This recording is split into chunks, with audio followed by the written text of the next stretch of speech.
नमस्कार दोस्तों, स्वागत है आपका हमारे YouTube चैनल हिंदू कुल में।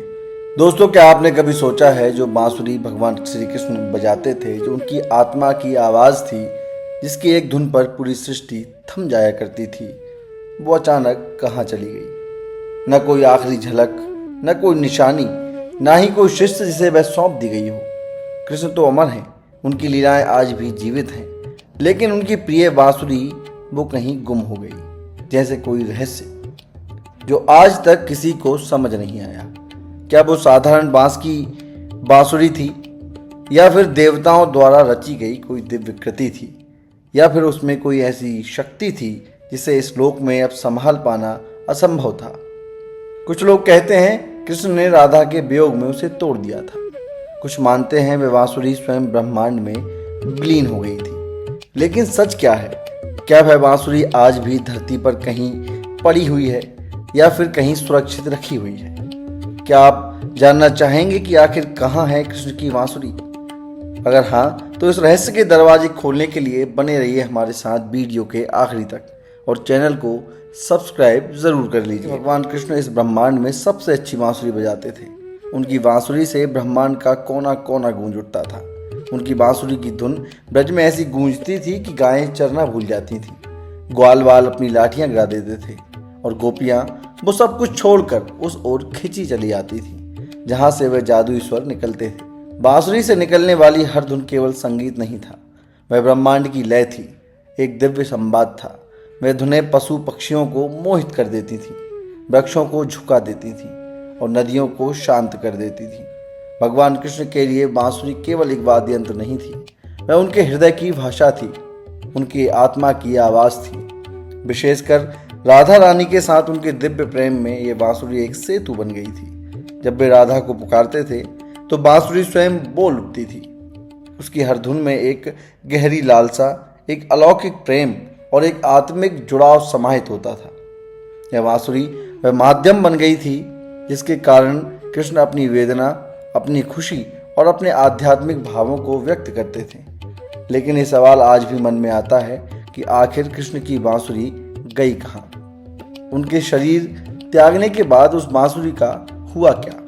क्या वह आज भी धरती पर कहीं सुरक्षित रखी हुई है, या फिर उसको विनष्ट कर दिया गया था? इसके जवाब में हमें एक कथा मिलती है।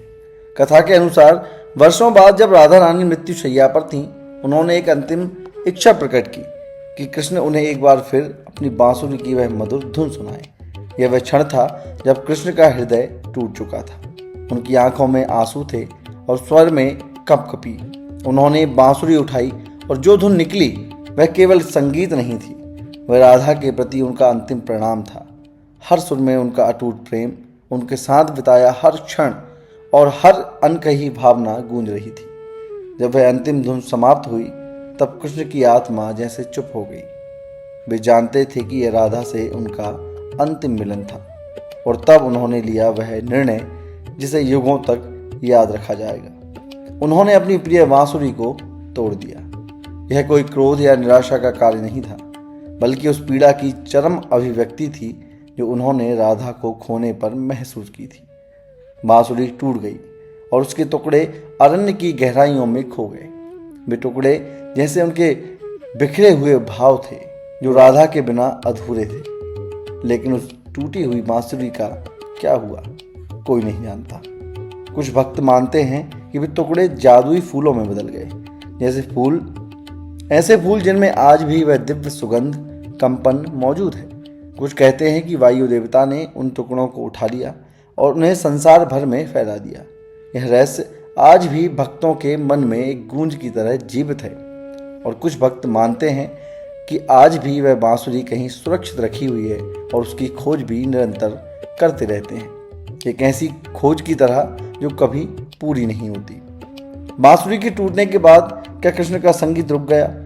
नहीं, उनका संगीत उनके अंदर जीवित रहा, उनके वचनों में, उनकी लीलाओं में, और उस प्रेम में जो वह समस्त ब्रह्मांड के लिए रखते थे। उनका संगीत अब शब्दों और ध्वनि की सीमाओं से परे जाकर आत्माओं को स्पर्श करने लगा।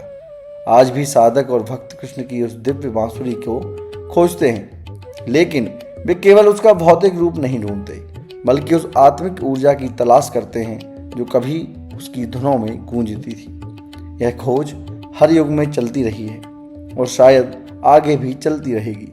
यह खोज नहीं, एक साधना है प्रभु से मिलने की और स्वयं की खोज की। दोस्तों, भगवान कृष्ण की बांसुरी की यह कथा केवल एक मिथक नहीं है, यह एक प्रतीक है प्रेम की गहराई, वियोग की पीड़ा और संगीत की शक्ति का, जो आत्मा को भी जागृत कर दे। जब वह बांसुरी टूटी तो केवल एक वाद्य नहीं टूटा, एक युग समाप्त हुआ, लेकिन उसकी ध्वनि आज भी जीवित है, हमारे हृदय में, हमारी भक्ति में और दिव्य प्रेम में, जो हर युग में नया रूप लेता है। अगली बार जब आप बांसुरी की कोई मधुर धुन सुने तो ध्यान दीजिए, शायद उसमें कृष्ण की अधूरी पुकार अब भी बह रही हो। तो दोस्तों, यह थी भगवान कृष्ण की प्रिय बांसुरी की कथा।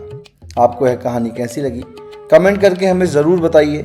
इसी तरह की अन्य जानकारी के लिए हमारे चैनल को सब्सक्राइब करिए और वीडियो को लाइक व शेयर करना ना भूलिए। धन्यवाद।